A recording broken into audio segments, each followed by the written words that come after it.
என் பாவைய காணமே, எங்க போனானே தெரியலையே. ஐயோ, நீங்க ஒண்ணும் வருத்தப்படாதீங்க. குழந்தை கண்டிப்பா கிடைச்சிடுவா. நம்பிக்கையோட இருங்க. நான் கும்பிடுற அந்த அம்மன் உங்க குழந்தைக்கு காவலா இருப்பா. உங்க குழந்தைக்கு எதுவுமே ஆகாது. தயவு செஞ்சு அழாதீங்க. என்ன என்னமோ நம்ம வீட்டு குழந்தை காணாம போன மாதிரி ஓவர் பில்டப் பண்றாங்க. அயலி, அண்ணி,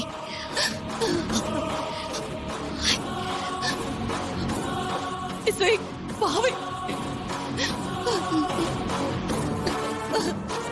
எங்க போனா என் பாவை?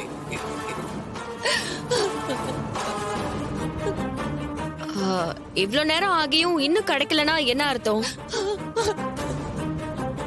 கிடைக்கிறதா இருந்தா இந்நேரம் வந்திருக்கணும். எனக்கு என்னமோ அந்த பொண்ணோட உயிருக்கு ஏதாவது ஆபத்து இருக்குமோன்னு தோணுது. பாவம், அந்த பொண்ணுக்கு வாயும் பேச முடியாது, காதும் கேட்காதுங்கிறீங்க. நல்லா இருக்கிற குழந்தைனா கூட பரவாயில்ல. எனக்கு என்னமோ ஸ்ரீஜா, எந்த நேரத்துல என்ன பேசணும்னு தெரியாதா? வாய மூடு. அத்தை, நான் உண்மையை தானே சொன்னேன். நான் என்ன தப்பா சொன்னேன்? இன்னும் நம்ம கொஞ்சம் லேட் பண்ணா அந்த பொண்ணோட உயிருக்கு தானே ஆபத்து. சீக்கிரம் தேடி கண்டுபிடிங்கன்னு தானே சொன்னேன். நீ ஒண்ணு சொல்ல வேண்டாம், வாய மூடு.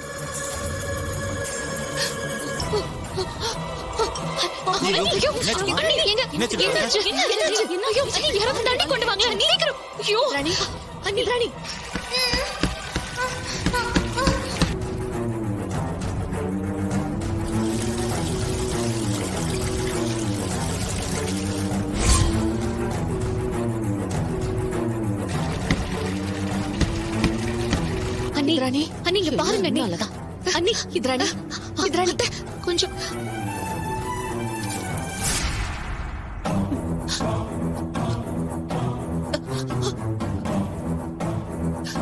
பாவை எங்க? பாவைக்கு எதுவும் ஆயிருக்காதுங்க. தைரியமா இருங்க. கண்டுபிடிச்சிடலாம். கண்டிப்பா கிடைச்சிருமா? தைரியமா இருங்க.